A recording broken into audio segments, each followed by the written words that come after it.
Hello guys, welcome back to the channel. Today I'm gonna show you all the details of the new Peugeot 2008. This is the facelifted version. You see how it greets us with the new daytime running LEDs and really beautiful design on this facelifted version that actually has a lot of changes compared to the predecessor. So starting here on the front with the new grille and the new logo, beautiful logo, then the 2008 lettering, new LED lights with those gorgeous daytime running LEDs like the 3 claws, and then the car locks itself when you go away and it will unlock when you approach it. But now I will unlock it once again so that you can see this cool animation. I mean, just look at this. Very strong appearance on the road. There are 3 trims available: Active, Allure and GT. This is the GT. Very sporty look. And yeah, well, I want to hear your thoughts. Name of the color is Elixir Red. Goes very well with those dual tone gray and black wheels, and also the dual tone of the car with the gloss black roof and wing mirrors. Let me now show you the side profile. 4,304 millimeters is the length of the car. Just look at those gorgeous design lines, and now you see also the special design of the C-pillar to give it a special look and sort of like the floating roof feel. I really love that. Now let me show you the wheels. They go from 16 up to 18 inch. So these are the optional 18-inch wheels, dual tone, gray and black finish.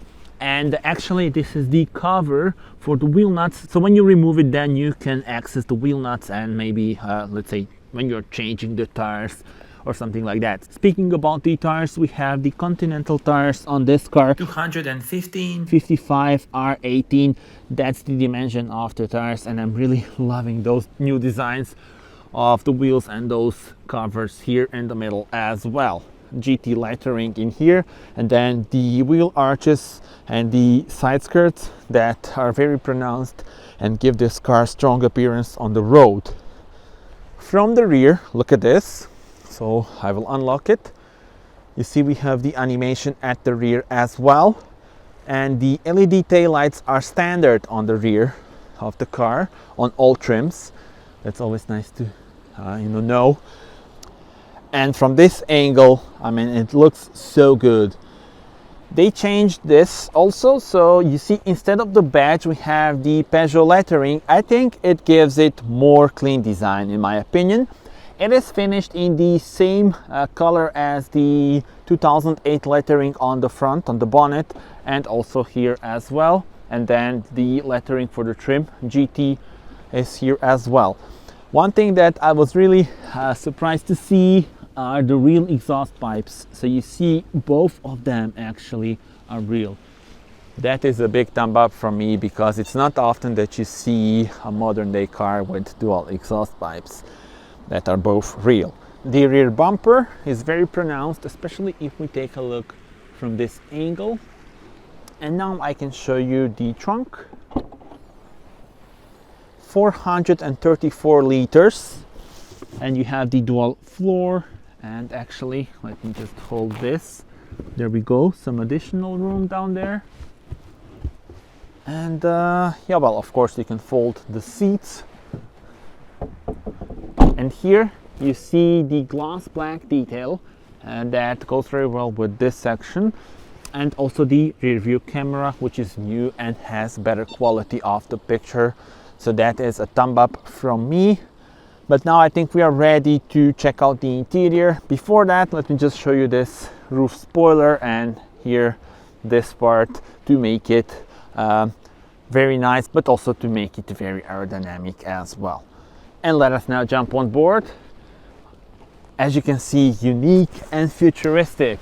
But let's jump on board immediately because it's raining outside. There we go. So let's start with a wider angle.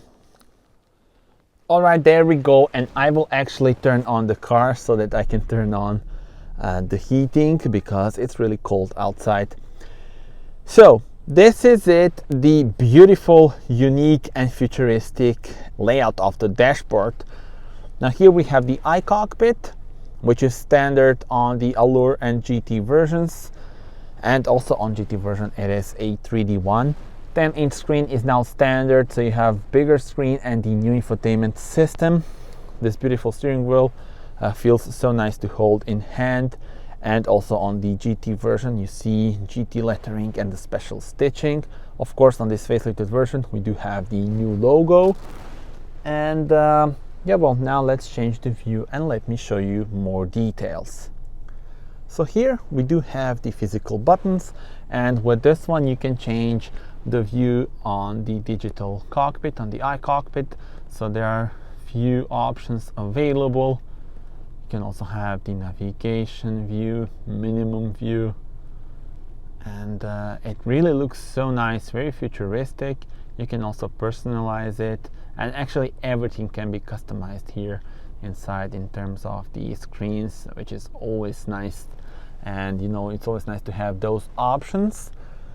Now moving on here, this is the new infotainment system, and it's so good. It's a big improvement compared to the previous one, in my opinion. If you press it with 3 fingers, you go into this sort of like the hidden menu, and then you can access all the things here as well.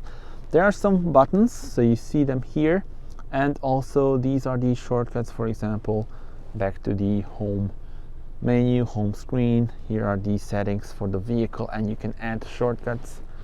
For example, just press this, and then this would be also in the shortcuts.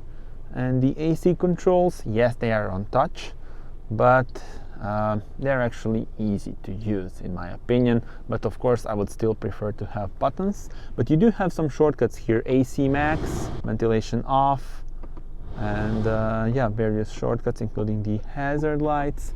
Volume knob is here, heated seats, and this is how you control that. Here, the wireless charging pad and 2 USB-C ports, 12-volt power supply, and then here is the minimalistic gear selector. Let's put it to reverse actually, so that you can see the rear view camera. As you can see, great quality even with the rain. So there we go, and of course put it to neutral, drive, manual mode, and press it again, you go back to the drive, but let's put it to park. And here we have the electronic parking brake as well as the drive mode selector. So let me show you this. When I put it to sport mode, look at this, it changes the layout here.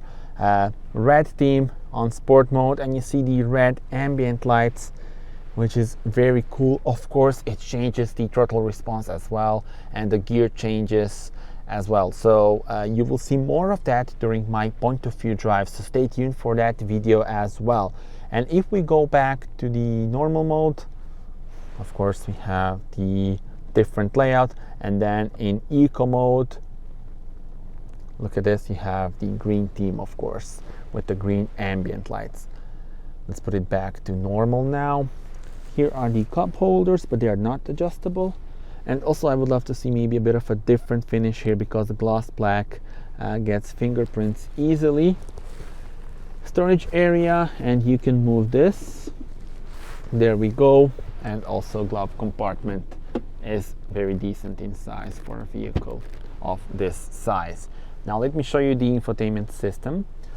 And as you can see, you have different home menus, and you can actually configure them out. So you can add the whole page and add the widgets yourself. So that is always cool and always nice, because you can then configure it out based on what you use the most. If you go here to settings, you can then also change some of the details, customizations.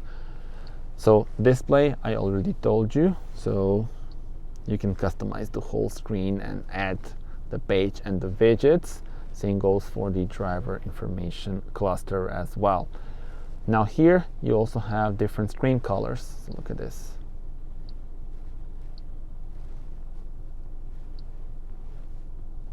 How cool is that?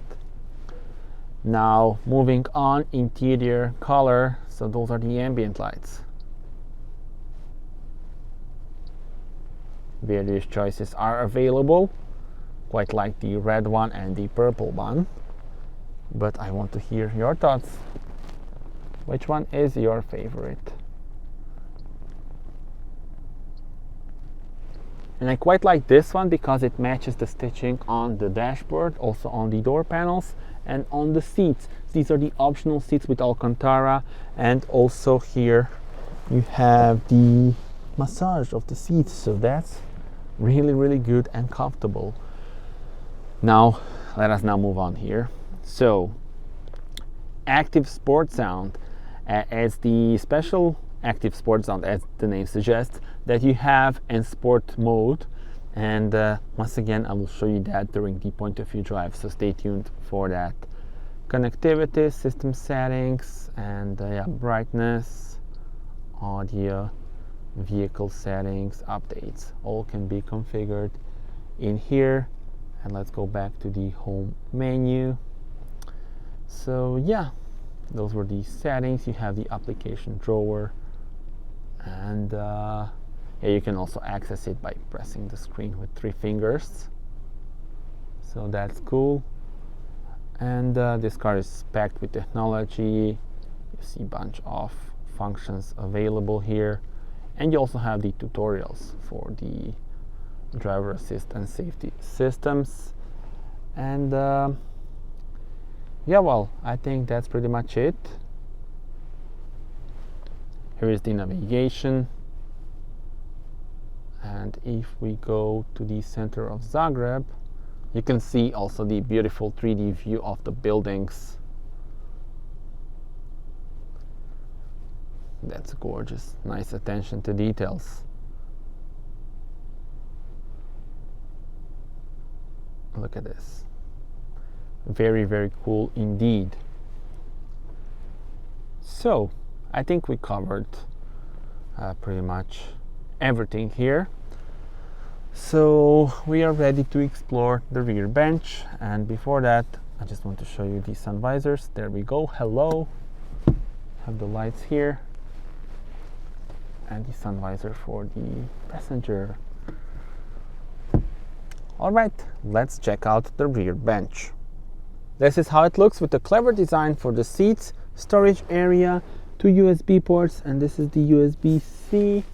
And yeah, well, now let me show you how it looks for my head. And I'm really impressed here because look how much space I still have. I'm 1.87 m, and this is a B segment SUV, and I have so much room left, so this is a big thumb up. And yet we have a very nice and sporty lines of the car, so big thumb up from me. Time to talk about the powertrain options for this car. So there are many of them actually. In terms of petrol units, you have PureTech 100 and PureTech 130. So this is the PureTech 130 that is paired with the 8-speed automatic transmission. So of course 130 horsepower and 8-speed automatic. Now you can also go for the 130 horsepower diesel version. There's also a new electric version that has 156 horsepower and 54 kilowatt-hour battery. Now the older specifications of electric version for the previous one will be available on the facelifted version as well.